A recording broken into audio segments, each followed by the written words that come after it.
Oi, gente, tudo bom? Vamos gravar nossa aula de revisão, aproveitando aí a greve dos rodoviários, essa dificuldade toda de gasolina, e aí como a gente já estava com o conteúdo todo dado, resolvemos só gravar a resolução de questões que eu já passei para vocês, e hoje a gente vai resolver umas questões e fazer um parêntese em alguns pontos importantes do nosso assunto.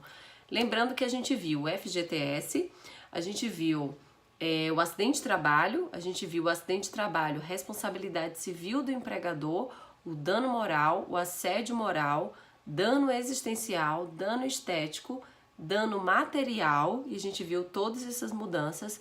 Vimos também uma parte de direito coletivo, princípios, sujeitos, vimos convenção coletiva e acordo coletivo segundo a reforma trabalhista e essas alterações que trouxeram, e hoje a gente vai trabalhar todas essas questões que a gente viu em todo o nosso tempo de aula com as questões. Como sempre, como já é do meu perfil, eu selecionei algumas questões da OAB e a gente vai trabalhar essas questões da OAB, algumas bem recentes do ano passado, e isso é ótimo.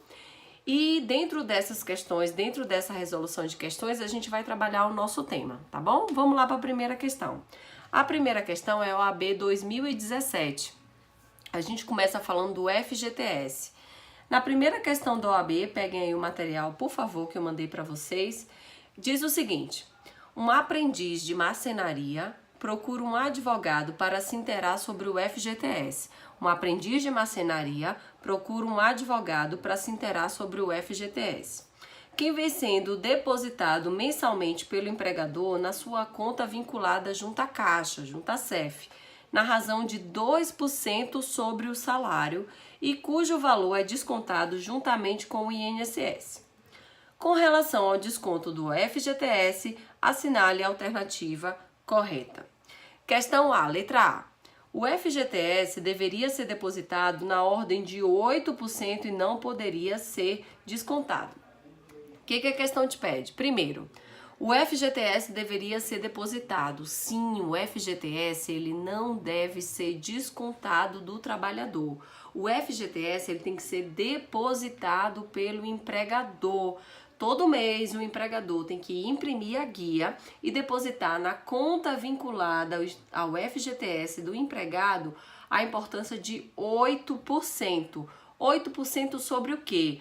8% sobre a remuneração do empregado. O FGTS incide sobre a remuneração e não sobre o salário. A remuneração é composta da seguinte fórmula: remuneração é igual a salário, parcelas salariais mais gorjetas. Dentro das parcelas salariais, a gente tem as gratificações, as comissões, qualquer parcela que é paga diretamente pelo empregador ao empregado em contraprestação ao serviço prestado é considerado parcela salarial. Dentro desse salário de parcelas salariais, que engloba apenas a contraprestação de parcelas pagas diretamente pelo empregador ou empregado pelo seu trabalho, a gente ainda tem outras parcelas que são pagas e que integram a remuneração. O FGTS incide exatamente sobre essa remuneração. Incide na ordem, de 8% sobre essa remuneração. Esse valor é calculado com base na remuneração do mês anterior. Por quê? Porque o FGTS incide sobre as parcelas variáveis ao salário. Por exemplo, o empregado que recebe comissão, a comissão varia mês a mês. Às vezes a comissão ela é estipulada de acordo com a produtividade do empregado. Quando a comissão ela é estipulada de acordo com a produtividade do empregado, essa comissão obviamente varia, porque o empregado nem sempre produz a mesma coisa todos os meses. Então o FGTS, esse 8% sobre a remuneração, ele é calculado com base na remuneração do mês anterior, exatamente por essa variação da parcela. Então a gente tem esse creditamento, esse depósito. Notem que o FGTS ele é recolhido e não descontado do empregado. A gente tem esse recolhimento do empregador com base na remuneração do mês anterior, exatamente por essa variação de parcelas, já que o FGTS incide sobre a remuneração e não sobre o salário do empregado. Então, por que a letra A está errada? A letra A está incorreta porque ele diz: o FGTS deveria ser depositado na ordem de 8% e não poderia ser descontado. Ok, está perfeitamente correto. O FGTS ele é na ordem de 8% e ele não pode ser descontado, ele tem que ser depositado. É um valor a mais que o empregado ganha, porque o FGTS veio para substituir o regime da estabilidade decenal. Lembram do regime da estabilidade decenal que a gente estudou quando a gente viu estabilidades? Lembram que o empregado, quando ele ficava 10 anos na empresa, ele já adquiria estabilidade. A Constituição de 88 uniformizou esse regime no seguinte sentido: agora, esse FGTS, quando você entrava na empresa a partir de 88, você não tinha opção entre o regime decenal e o FGTS, você já era inserido no regime do FGTS. Em razão disso, para compensar essa perda, foi estabelecido o regime do FGTS, que já era essa indenização a mais compensatória dessa possível dispensa para dificultar esse desprendimento do emprego. Em razão disso, o empregador ele não desconta esse valor, ele deposita a mais. O FGTS é um valor depositado a mais. Do ponto de vista da frase, está completamente correto. O FGTS é depositado na ordem de 8% e não pode ser descontado. Só que a questão lá em cima, olha a pegadinha da questão. Presta atenção aqui. A questão lá em cima te diz que esse empregado é um aprendiz. Ele é aprendiz de marcenaria. Como esse empregado é aprendiz, o percentual do aprendiz é diferente do percentual do empregado comum, que é de 8%. O percentual do aprendiz é de 2% sobre a remuneração. Em razão disso, a questão fica completamente incorreta, porque ela não se aplica a esse tipo de empregado, que é o aprendiz. Razão pela qual a letra A está incorreta. Letra B. A empresa, por se tratar de aprendiz, somente poderia descontar metade do FGTS depositado. Metade não, metade de 8% representa 4%. O aprendiz não é metade do FGTS, é 2%, ou seja, um valor muito inferior à metade. Letra C. Letra B também, questão incorreta. Letra C. A empresa, por se tratar... a empresa está equivocada em relação ao desconto, pois o FGTS é obrigação do empregador. Totalmente correta, essa é a assertiva correta. A empresa está equivocada em relação ao desconto. Como eu disse, repito, o FGTS não pode ser descontado. O FGTS ele tem que ser recolhido, ele tem que ser depositado pelo empregador. Letra C. A conduta da empresa é regular tanto em relação ao percentual quanto em relação ao desconto. A conduta da empresa não é regular quanto ao desconto, mas é regular quanto ao percentual, porque no caput da questão, a questão traz para você que a empresa depositava 2% do valor do salário. Então, o percentual estava correto, mas o desconto, a prática do desconto, estava totalmente incorreta. Então, a assertiva correta da questão 1 é a letra C. A empresa, por se tratar de aprendiz, somente poderia descontar metade do FGTS depositado. Questão 2. Em relação ao FGTS, assinale a alternativa correta. A questão te pede a alternativa correta. Vamos lá. Letra A. A contribuição para o FGTS incide apenas sobre a remuneração mensal devida ao empregado. Não, a contribuição sobre o FGTS incide sobre a remuneração do empregado. A remuneração do empregado engloba tanto as parcelas salariais, que são as parcelas pagas estritamente pelo empregador ao empregado em razão da prestação de trabalho, quanto outras parcelas, como por exemplo as gorjetas, que integram a remuneração do empregado. Então a questão está totalmente equivocada. A questão também faz um trocadilho com relação à súmula 363, a súmula 63 do TST.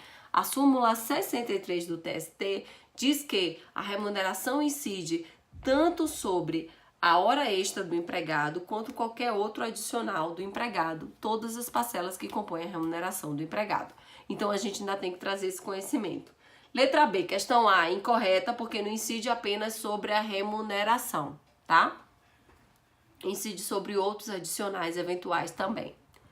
Letra B, a contribuição para o FGTS incide apenas sobre a remuneração mensal devida ao empregado e as eventuais horas extras, não incluindo qualquer espécie de adicional. Totalmente incorreto. Por exemplo, quando o empregado ganha horas adicional noturno, esse adicional também é contemplado pelo depósito do FGTS. Então, a questão já estaria equivocada exatamente por isso. Quando a gente vê esse tipo de expressão apenas, esse tipo de expressão estrita, a gente já olha para a questão com outros olhos. E esse é um dos casos, tá? Então, a letra B tá incorreta porque não inclui os adicionais, e os adicionais são incluídos sim, porque os adicionais são incluídos na remuneração do empregado e, logicamente, também é base de incidência do FGTS, ok? Vamos lá. Letra C. Letra C. A contribuição para o FGTS incide apenas sobre a remuneração devida ao empregado e os adicionais sem recair sobre as horas extras trabalhadas de jeito nenhum. O FGTS incide, mais uma vez, vamos repetir a exaustão, esse conteúdo, o FGTS incide sobre as parcelas salariais. Hora extra é parcela salarial. O que é hora extra? Eu trabalho em uma quantidade maior do que minha jornada e recebo por isso. Logo, é uma prestação paga pelo empregador pelo trabalho acima da jornada do empregado. Então, essa verba é salarial, sim. Essa verba integra a remuneração do empregado. Logo, essa verba é base de incidência do FGTS, ok? Então, a letra C também está correta, voltando aqui no conhecimento da súmula 63, que diz que 63 do TST, perdão, súmula 63 do TST, que diz que o FGTS incide sobre as horas extras e sobre qualquer adicional, ainda que eventual. É exatamente o nosso caso aqui.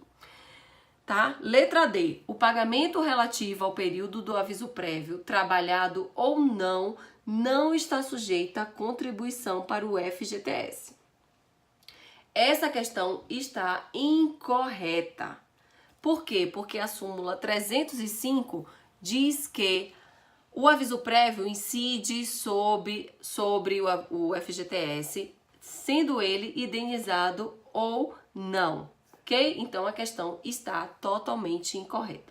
Letra E. A contribuição para o FGTS incide sobre a remuneração devida ao empregado, incluindo horas extras e adicionais eventuais. Então, a questão correta é a letra E, conhecimento da súmula 63 do TST. Notem como essa súmula é cobrada.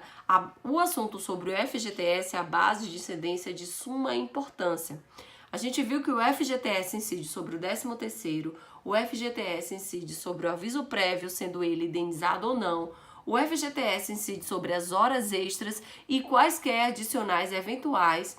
Contudo, o FGTS não incide sobre as férias indenizadas. As férias indenizadas não é parcela salarial e não integra a remuneração do empregado.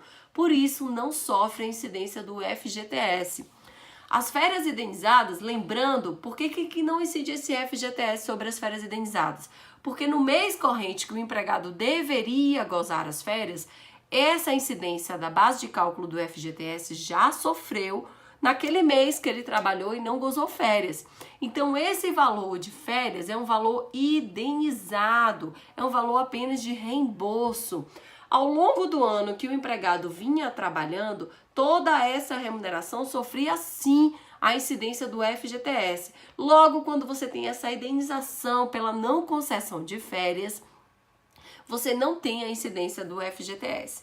ok? Então, o que eu preciso para essa questão? Conhecimento da súmula 305 do TST, conhecimento da súmula 63 do TST, saber de suma importância que o FGTS incide sobre a remuneração e não sobre o salário, porque o salário tem sentido estrito, abrange apenas as parcelas que são pagas diretamente pelo empregador, e a remuneração tem um sentido amplo, abrange não só o salário, que é verba paga expressamente pelo empregador, como também outras parcelas pagas por terceiro. Por exemplo, a gente tem as gueltas, que é aquela parcela paga por pessoas que trabalham na indústria farmacêutica, cada remédio que ele vende, o próprio laboratório paga. Sobre essas parcelas, a gente também tem a incidência do FGTS, que são outras parcelas que integram a remuneração.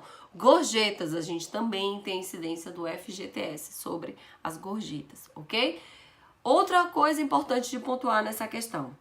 Lembrando que o FGTS sofreu uma importante alteração, não na lei do FGTS, que é 8.036 de 90, mas sim na CLT, e isso impacta no FGTS, que foi a alteração pela reforma trabalhista do artigo 457 da CLT.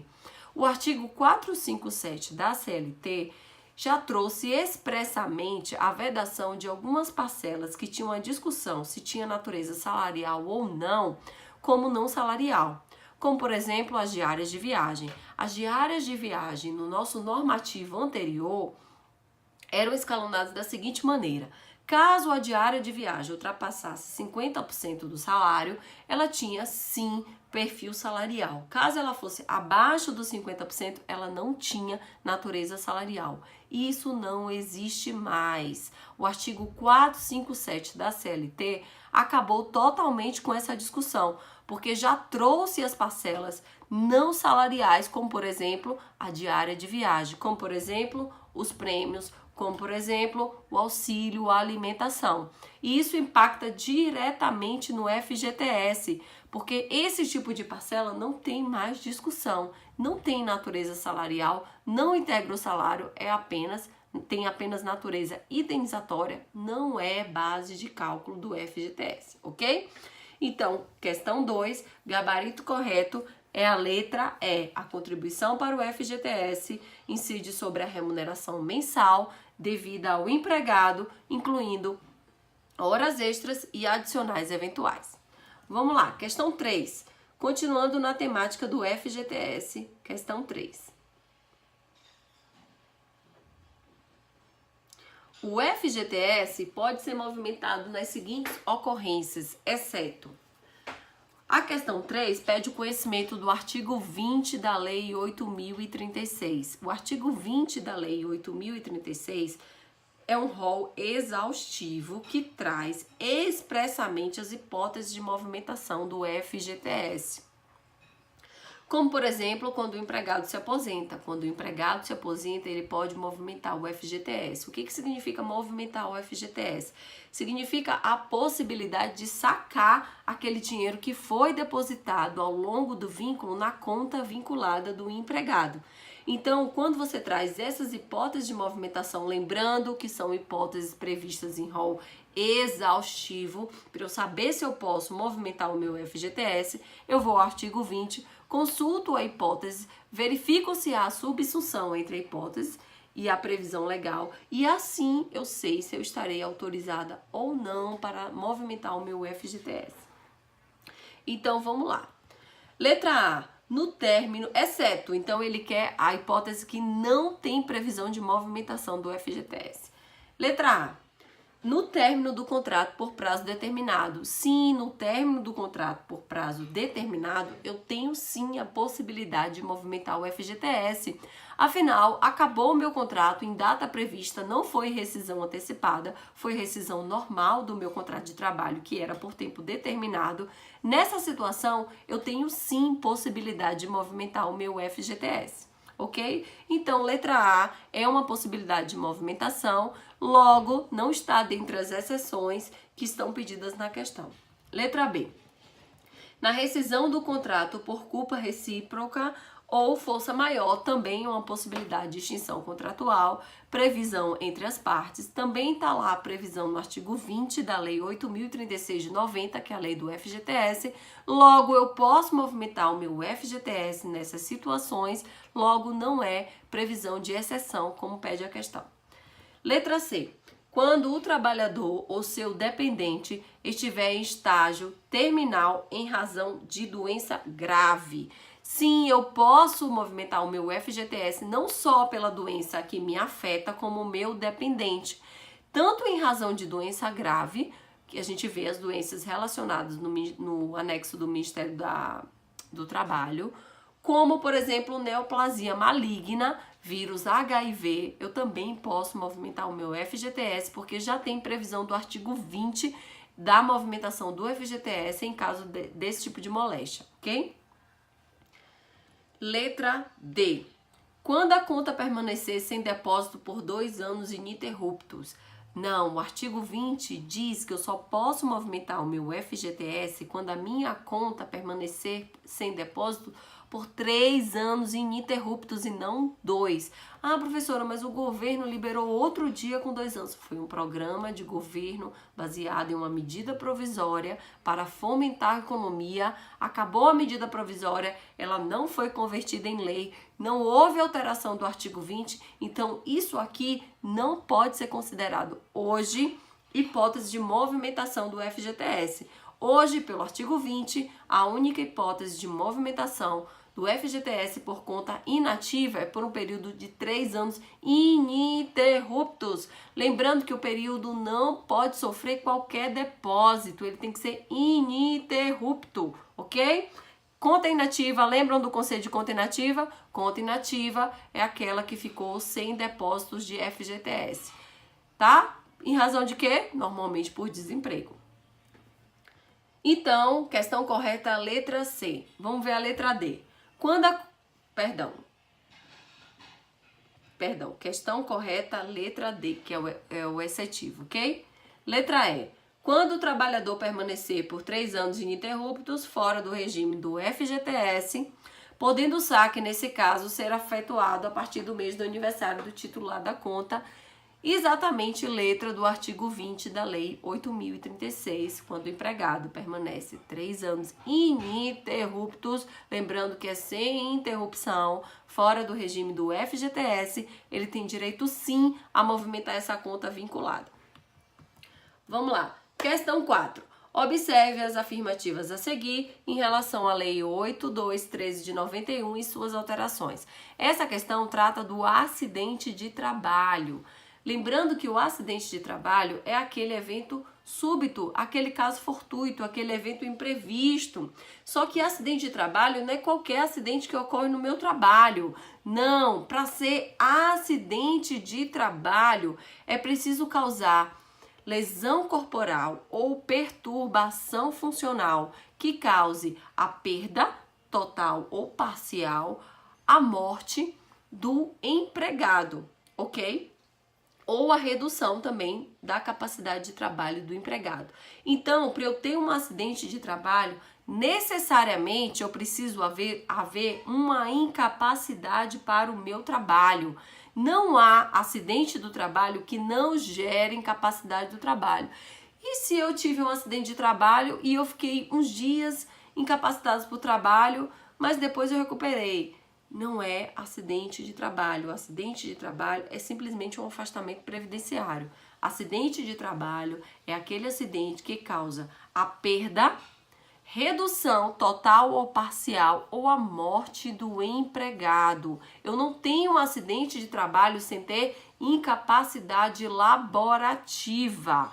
Não existe acidente de trabalho que eu fraturo o braço esquerdo, mas eu só trabalho com o direito, eu consigo trabalhar. Eu simplesmente vou ter um afastamento de saúde para recuperação, mas eu não tenho a incapacidade para a minha atividade. Se eu não tenho incapacidade para a minha atividade, eu não tenho um acidente de trabalho.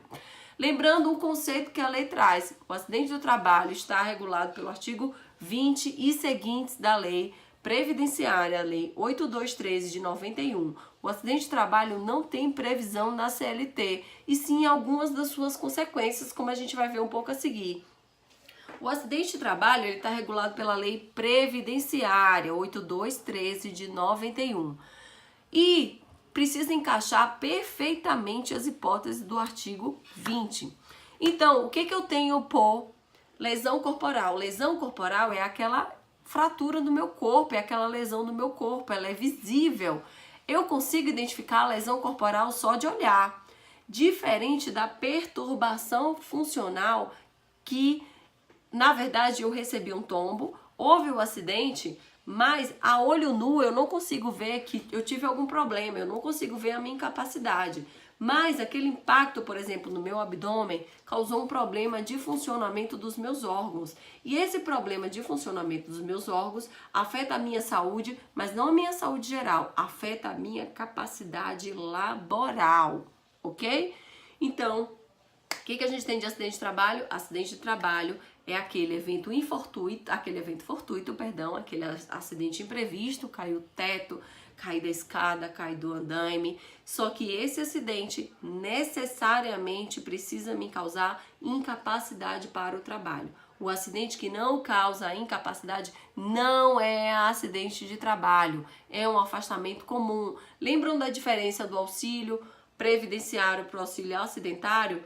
O 31 para o 91, eu só tenho um acidente de trabalho quando eu recebo o auxílio acidentário 91, porque o auxílio acidentário me diz, sim, esse empregado tem incapacidade para o trabalho, ele não pode trabalhar, não é um simples afastamento.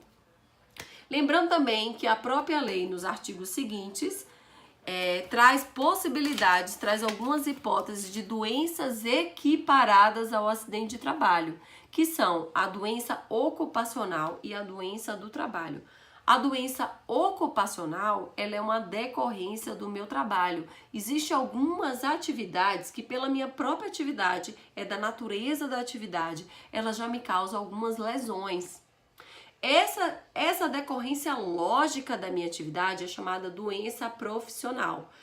Quando eu desenvolvo a doença, verifico o nexo causal entre a minha atividade, verifico que a doença consta na lista do Ministério do Trabalho e Emprego, eu tenho sim uma doença profissional, como por exemplo a pneumonicose entre mineiros. Aquela pessoa que trabalha nas minas e subsolo, aquela pessoa já tem uma tendência pela poeira que ela ingere, pelo ambiente de trabalho, pela atividade desenvolvida, a desenvolver a pneumonicose, ok? Diferente da doença do trabalho. A doença do trabalho, ela tem característica, ela é caracterizada pela condição em que meu trabalho é prestado. Por exemplo, eu que sou digitadora, um exemplo, claro, não sou digitadora, desenvolvo a LE, porque aquela atividade repetitiva, aquela condição de trabalho repetitiva, já é uma característica, já causa essa doença do trabalho, ok? Então, a gente tem tanto o acidente de trabalho típico, o acidente, quanto a doença profissional, a doença ocupacional ou profissional, quanto a doença do trabalho, todas têm proteção da lei previdenciária. Qual é essa proteção? A responsabilidade civil do empregador. O empregador responde, já que ele responde pelo ambiente de trabalho, ele responde pela saúde do trabalhador, pela manutenção da saúde do trabalhador nas condições de trabalho. Essa responsabilidade, ela é subjetiva, regra geral. Regra geral, o acidente de trabalho, a responsabilidade é subjetiva. Significa dizer que cabe ao empregado provar o nexo causal entre a sua doença e as condições em que o trabalho era realizado, entre a sua doença e o seu trabalho. O empregado precisa necessariamente demonstrar esse nexo causal. E aí a gente tem a responsabilidade subjetiva, que é a responsabilidade civil do empregador. Contudo, em casos de atividades de alto risco, por exemplo, as atividades nucleares, trabalho em plataforma de petróleo, a gente tem a responsabilidade objetiva pelo acidente de trabalho, exatamente porque a atividade desenvolvida pelo empregador já é de alto risco. Eu não preciso demonstrar um nexo causal entre a conduta, porque a própria atividade já tem um potencial de lesão muito grande. Em razão disso, como exceção, a gente tem nas atividades de alto risco a responsabilidade objetiva, ok? Vamos lá ver as assertivas. Questão 4. Observe as afirmativas a seguir em relação à Lei 8213 de 91 e suas alterações. Inciso 1. Acidente de trabalho é o que ocorre pelo exercício do trabalho a serviço de empresa ou de empregador doméstico, pelo exercício do trabalho dos segurados referidos no inciso 7º do artigo 11 dessa lei, provocando lesão corporal, perturbação funcional que cause a morte, a perda, a redução permanente ou temporária da capacidade do trabalho, assertiva totalmente correta. Letra do artigo 20 da Lei 8213 de 91. Lembrando que os domésticos, eles só ganharam essa proteção, essa alteração, incluindo os domésticos no artigo, é uma alteração da Lei Complementar 150 de 2015, que incluiu o empregador doméstico aqui na proteção do acidente de trabalho, ok? Então, qualquer trabalho a serviço da empresa, desde que esse trabalho cause lesão corporal, perturbação funcional que cause a redução total ou parcial, a perda ou a morte do empregado. É sim acidente de trabalho, lembrando que a responsabilidade é subjetiva. Em alguns casos de atividade de alto risco da empresa, a responsabilidade é objetiva. Inciso 2.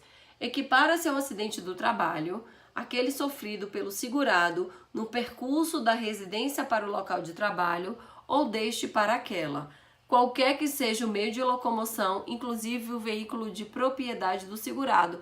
Assertiva também correta, ele está tratando do acidente de trajeto. O acidente de trajeto é aquele acidente que o empregado sofre na ida e volta para sua casa. Esse acidente também tem a cobertura da lei, também está inserido na responsabilidade civil do empregador. A jurisprudência diz que pequenos desvios do empregado na volta para casa não desconfiguram a ocorrência do acidente de trajeto, como, por exemplo, quando o empregado para apenas para deixar o filho na escola, ou ele para apenas para comprar pão. Esse pequeno desvio na rota habitual do empregado não desconfigura a responsabilidade civil pelo acidente de trabalho. Contudo, grandes desvios desconfiguram sim a responsabilidade. Por exemplo, quando o empregado sai do trabalho e vai para o happy hour e fica horas no happy hour, ele não tem mais a proteção, o empregador não responde mais civilmente porque ele desviou muito da rota. Então eu não configuro mais o acidente de trajeto, tá? Lembrando que esse acidente de trajeto também é chamado acidente in itinere, uma menção à hora in itinere que não tem mais na CLT, mas ainda tem essa nomenclatura utilizada na lei previdenciária, que é aquele período que o empregado está dentro do ônibus da empresa. Lembrando que com a reforma trabalhista, esse horário que o empregado está dentro do ônibus da empresa não é mais considerado horário de trabalho, nem tempo à disposição do empregador, tá? Contudo, ainda na lei previdenciária, há a manutenção dessa proteção, há a manutenção desse período que ainda pode ser considerado acidente de trabalho, tá? Inciso 3. Considera-se acidente de trabalho a doença do trabalho que não produz incapacidade laborativa de jeito nenhum. A gente viu que somente é acidente de trabalho aquela doença que produz incapacidade. Somente a doença que produz incapacidade. É uma exigência do artigo. Então, alternativas, incisos corretos 1 e 2 e o 3 incorreto. A alternativa correta é a letra C. Apenas os incisos 1 e 2 estão corretos. Questão 5. Vamos lá. Questão 5 trata do direito do trabalho, a indenização por dano moral, já observando as alterações da reforma trabalhista. A questão 5 já está atualizada pela reforma trabalhista. Por quê? A reforma trabalhista teve um grande impacto no capítulo do dano moral. Porque o dano moral agora ele é tarifado. Significa dizer que eu não posso pedir qualquer valor de dano moral. Significa dizer que para eu pedir dano moral hoje para o meu empregador, a primeira coisa que eu tenho que fazer é enquadrar a conduta violadora dos meus direitos da personalidade que o empregador causou em leve, média, grave e gravíssima. A partir desse enquadramento, eu tenho a indenização que eu vou ganhar com o dano moral. Porque o dano moral é calculado pelo salário do ofendido. Porque com a MP 808, que caducou, alterou o artigo 223G e caducou, não temos mais esse padrão que trouxe a MP, que era pelo maior benefício da Previdência Social. Era um padrão uniforme que conseguiu corrigir algumas irregularidades que a reforma trabalhista trouxe no capítulo do dano moral e que a MP corrigiu, mas ela foi temporária, ela não existe mais. Como é que está o dano moral hoje? Eu preciso necessariamente enquadrar a conduta do meu empregador em leve, média, grave e gravíssima e calcular a partir dessa conduta pelo salário do ofendido. Então hoje a gente já tem o dano moral. Dano moral é violação do direito da personalidade, já tem previsão unicamente da CLT, a gente não usa mais o Código Civil dentro do direito do trabalho para falar do dano moral, ok? A gente pega essa violação, enquadra, tarifa, verifica o salário do empregado e pede a indenização. Lembrando também um assunto de processo, mas a gente puxa um pouquinho, que a inicial trabalhista hoje precisa ser liquidada, uma exigência do 840, parágrafo 2º da CLT. A inicial trabalhista precisa ser liquidada. Como vou liquidar esse dano moral? Primeiro, na minha causa de pedir, eu aponto a gravidade da violação. Com base na gravidade da violação, eu olho o salário do empregado e calculo o máximo do dano moral que ele pode alcançar, porque o dano moral hoje é tarifado. Lembrando também que o dano moral é dano in re ipsa. Eu não preciso mais demonstrar o prejuízo, a dor, o abalo, o sofrimento, quando a gente tinha aquelas petições. Não, eu preciso demonstrar a conduta do empregador em violar os meus direitos da personalidade. Eu não preciso mais demonstrar qualquer prejuízo, apenas a violação já gera sim o dano moral. Lembrando também que tanto o empregado quanto a empresa tem dano moral. A empresa ela tem dano moral por violação de sigilo da correspondência, por violação das marcas, por vazamento de informações confidenciais. Todas essas foram alterações da reforma trabalhista, tá? Previsão do artigo 224 e seguintes da CLT, que tem lá os critérios de aferição do dano moral. Ao lado do dano moral, eu tenho o dano estético. O dano estético acontece muito frequentemente nos casos de acidente de trabalho, quando o empregador teve alguma violação no seu corpo. O dano estético demanda necessariamente violação no corpo e que cause estigma na sociedade. Eu posso pedir tanto o dano moral quanto o dano estético, eles são cumuláveis. Eu tenho o dano moral, eu tenho o dano estético e eu ainda tenho o assédio moral. Qual a diferença do dano moral para o assédio moral? O assédio moral é uma violação psicológica. O assédio moral pressupõe uma reiteração de conduta do empregador. O assédio moral, para configurar o assédio moral, ele não acontece só uma vez. Ele precisa de uma reiteração. O dano moral não. O dano moral basta uma conduta de violação. O assédio moral é aquele terror psicológico que o empregador vai fazer no empregado. Você é incompetente, você não tem condição de prestar esse trabalho, você não presta para nada, você não tem qualificação. Esse é o assédio moral, ele é diário, ele é um conta-gota. Todo dia o empregador vai violando os direitos do empregado e isso vai causando no empregado essa sensação de incompetência, esse abalo psicológico. O assédio moral, eu preciso demonstrar essa reiteração, tá? Diferente do dano moral, que basta uma conduta e eu violo o direito da personalidade. No assédio moral, eu também preciso demonstrar o prejuízo. Eu preciso demonstrar que essa conduta reiterada do meu empregador me causou abalos psicológicos, tá? Me causou doenças emocionais, isso me fez ir ao médico, isso tem acabado com minha saúde, então eu preciso demonstrar esse prejuízo, tá? Dano moral, dano estético, dano, assédio moral, dano existencial. Dano existencial está ligado do direito do empregado ao lazer. Esse dano existencial acontece quando o empregador impõe jornadas extenuantes ao empregado, impõe trabalhos, metas impossíveis de bater, e isso vai causando um cansaço no empregado, uma incapacidade física, um esgotamento físico. Além disso, ele vai perdendo o convívio com sua família, ele vai perdendo as festas, ele não tem vontade de sair de casa, ele não tem vontade, ele se furta ao convívio familiar. Esse é o dano existencial. Eu preciso demonstrar necessariamente esse prejuízo. Eu preciso demonstrar tudo isso que o empregado perdeu em razão dessa conduta do empregador.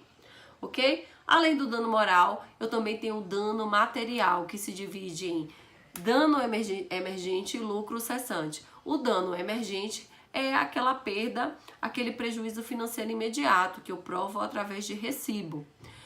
E o lucro cessante é o que eu deixei de ganhar pela conduta do empregador. Lembrando que tudo isso está afeta a responsabilidade subjetiva do empregador. Eu preciso necessariamente demonstrar um nexo causal entre a conduta e o prejuízo. Ok? Vamos para a questão? Questão 5. No direito do trabalho, a indenização por dano moral, já observando as alterações da reforma trabalhista. Letra A. Abrange a indenização por dano estético. Em absoluto, a súmula 387 do STJ permite sim a acumulação entre o dano moral e o dano estético, apenas exigindo que o juiz fixe indenizações diferentes para cada. Ainda que seja o mesmo valor, o juiz precisa constar necessariamente na sentença que aquele valor é referente à indenização pelo dano moral e aquele outro valor é referente à indenização ao dano estético. Mas sim, eu posso acumular o dano moral com dano estético, letra da súmula 387 do STJ. Ok? Letra A, totalmente incorreta. Letra B. É calculada em função do tempo do serviço de empregado. Tempo de serviço não, é calculada em razão do salário do empregado e não tempo de serviço. Não interessa o tempo que o empregado já está na empresa. Se a violação moral aconteceu, isso não tem qualquer relevância. O dano moral pode acontecer, inclusive, de forma pré-contratual, antes mesmo do empregado ser contratado. Quando ele está em vias de contratação, eu posso já configurar esse dano moral. Então, o tempo de serviço não é critério de cálculo, não é critério de tarifação do dano moral. Na verdade, o dano moral é calculado sobre o salário do ofendido. E em caso da empresa, como eu calculo esse dano moral? Quando o empregado que vai pagar dano moral para a empresa, eu calculo pelo salário do ofensor, ou seja, pelo salário do próprio empregado, ok? Então, o tempo de serviço não é critério de cálculo para o dano moral com a reforma trabalhista e nem com nenhuma outra, porque na verdade é a primeira vez no nosso ordenamento que a gente tem dano moral tarifado. No Código Civil já tentou se implementar por diversas vezes essa tarifação por dano moral, só que nunca foi possível. Somente agora com a reforma trabalhista é a primeira vez na nossa legislação que a gente tem dano moral tarifado. Letra C. Não pode ser superior à indenização por dano material. Também a gente pode acumular o dano moral com dano material e pode sim ser superior à indenização por dano material. O dano material é comprovado mediante recibo, são coisas diferentes, não se relacionam. Letra D. Abrange apenas a violação da honra subjetiva ou objetiva. De jeito nenhum, abrange, questão totalmente incorreta. Abrange a honra subjetiva do empregado, ok? Letra E. Também se aplica em favor do empregador constituído sob a forma de pessoa jurídica. Sim, a gente tem com essa reforma trabalhista a previsão na CLT de dano moral ao empregador, a pessoa jurídica, desde que haja, por exemplo, violação de correspondência, violação do sigilo da empresa, violação da marca, tá? E aquele empregado que fica falando mal da empresa em rede social, que fica violando correspondência da empresa para pegar documento, nessas hipóteses a gente pode ter sim o dano moral, ok? Lembrando que ele é calculado sobre o salário do ofensor, que no caso é o empregado que cometeu esse dano moral contra a empresa. Última questão 6, FGV, tá? Questão do OAB também. Vamos lá. Com relação ao direito coletivo, assinale a alternativa correta. Também no nosso direito coletivo a gente teve importantes mudanças. A mais famosa e a mais falada dela é a modificação da contribuição sindical, que era chamado de imposto sindical. Lembrando que ele não foi extinto, como tem sido divulgado. Na verdade, continua o imposto sindical, a contribuição sindical. Só que o empregado tem que fazer a opção pelo pagamento. Não é mais compulsória, como era antes. Com a reforma trabalhista, a contribuição sindical passou a ser facultativa. Eu não preciso ser sindicalizado. Eu quero pagar a contribuição sindical, porque a contribuição sindical fomenta a constituição dos sindicatos. Contudo, para eu contribuir com esse imposto, né, que tem um caráter tributário, mas ele não é imposto, eu preciso fazer a opção. Essa foi a grande transformação da reforma trabalhista, ok? Letra A. Acordo coletivo de trabalho é o acordo de caráter normativo pelo qual 2 ou mais sindicatos representativos de categorias econômicas e profissionais estipulam condições de trabalho aplicáveis no âmbito das respectivas representações às relações individuais de trabalho. Questão incorreta. Por quê? Porque o acordo coletivo de trabalho é o acordo formado entre o sindicato dos empregados e a empresa. A letra A traz o conceito de convenção coletiva de trabalho. A convenção coletiva de trabalho é aquele acordo entre sindicato dos empregados e sindicato dos trabalhadores, sindicato dos empregados, sindicato dos empregadores. O acordo coletivo de trabalho, no polo ativo, ele sempre tem um sindicato. Por quê? Princípio da interveniência obrigatória dos sindicatos. Não há negociação coletiva sem existência do sindicato. Não tem como. Para a gente ter negociação coletiva sem ter o sindicato, a gente precisa, lembra 617, parágrafo 1º na CLT, a gente precisa da recusa do sindicato, e aí a gente vai para a federação, recusa da federação, recusa da confederação, só aí autoriza um grupo de empregados a se organizarem e fazerem negociação coletiva sem empregado, ou sem sindicato, perdão. Na verdade, a presença do sindicato na negociação coletiva, ela é obrigatória, conforme artigo 8º, inciso 6º da Constituição Federal. Não tem como negociar sem intervenção do sindicato. Então, por que a alternativa está incorreta? Porque ela traz o conceito de convenção coletiva e não acordo coletivo. Letra B.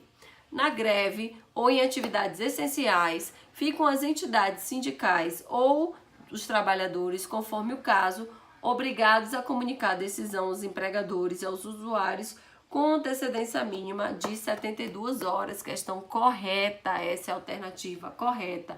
A gente viu e estamos acompanhando aí a greve dos petroleiros, né? Foi dado inclusive o aviso com antecedência de 72 horas, porque nos serviços essenciais há necessariamente a obrigação, senão a greve é declarada abusiva, do aviso de greve com prazo de 72 horas. Nas outras atividades, basta 48 horas de aviso.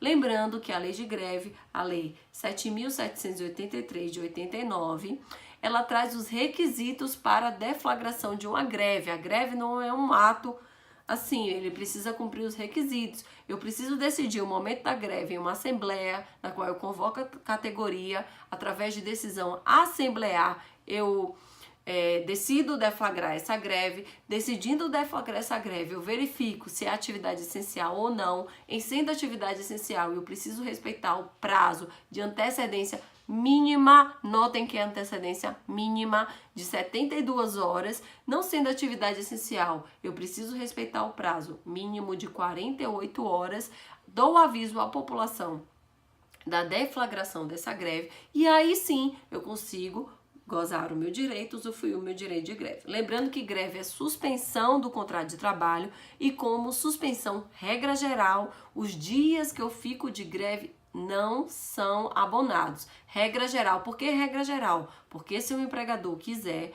pode negociar dentro do pacote de greve o abono destes dias. Mas pela CLT, pela característica de suspensão do contrato de trabalho, lembram da suspensão? Suspensão sem trabalho, sem salário. Esses dias não são autorizados abono, são dias a serem descontados, ok? Então, alternativa correta, letra B. Letra C. As centrais sindicais, por força de lei, podem celebrar acordo e convenção. Não, acabei de falar para vocês do princípio da interveniência obrigatória dos sindicatos. Quando eu falo em acordo e convenção coletiva, eu falo necessariamente no polo ativo em sindicatos de empregado. A única variação entre acordo coletivo e a convenção coletiva é o polo passivo da relação coletiva, que eu tenho, em caso de acordo coletivo, as empresas, uma empresa, duas empresas. No caso de convenção coletiva, eu tenho necessariamente o sindicato da categoria, mas o polo ativo não se altera, eu tenho sempre o sindicato dos empregados, pelo princípio constitucional da interveniência obrigatória nas relações coletivas do sindicato. Okay? Lembrando que o direito coletivo difere do direito individual, porque no direito individual eu tenho relação entre empregados e empregadores. E no direito coletivo eu tenho necessariamente uma relação coletiva. Então eu tenho uma relação entre o sindicato dos empregados, empresas, ou sindicato dos empregados e sindicato dos empregadores. Ok? Letra D. O recolhimento da contribuição sindical, imposto sindical, somente exigido dos empregados sindicalizados em face do princípio da liberdade sindical. Na verdade, ele não é exigido dos empregados sindicalizados. Ele é optativo para qualquer empregado. Ele troca o conceito da contribuição sindical pela contribuição assistencial, que é uma contribuição fixada necessariamente em razão de empregados sindicalizados, ok? Então, o que a gente tem mais para falar? Só para pontuar em relação à reforma. O que a gente tem para pontuar em relação da reforma? A reforma trabalhista foi permitido negociar a negociação coletiva em alguns pontos que eram proibidos em relação ao sistema anterior. Como, por exemplo, a gente tem o artigo 611, letra A. O artigo 611, letra A, traz a prevalência do princípio do legislado do negociado sobre o legislado. Princípio do negociado sobre o legislado. Por esse princípio, e nas matérias do artigo 611-A, eu posso negociar diferente da lei. Como, por exemplo, em casos de intervalos. O próprio artigo 611-A diz que, apesar da CLT fixar o intervalo mínimo de 1 hora, eu posso, através de convenção coletiva, acordo coletivo, fixar o intervalo no mínimo de 30 minutos, ok? Então, além disso, eu tenho outra coisa a destacar, artigo 620, no confronto entre acordo coletivo e convenção coletiva, prevalece sempre o acordo coletivo. Eu não faço mais aquele embate de norma mais benéfica, como era no sistema anterior. Não, na ocorrência de acordo coletivo e convenção coletiva, não interessa que a convenção coletiva traz um padrão superior de direitos, não interessa. Agora, no embate entre o acordo coletivo e a convenção coletiva, prevalece sempre o acordo coletivo. Ok? Obrigada, era isso que a gente tinha para falar da revisão. Beijo para vocês!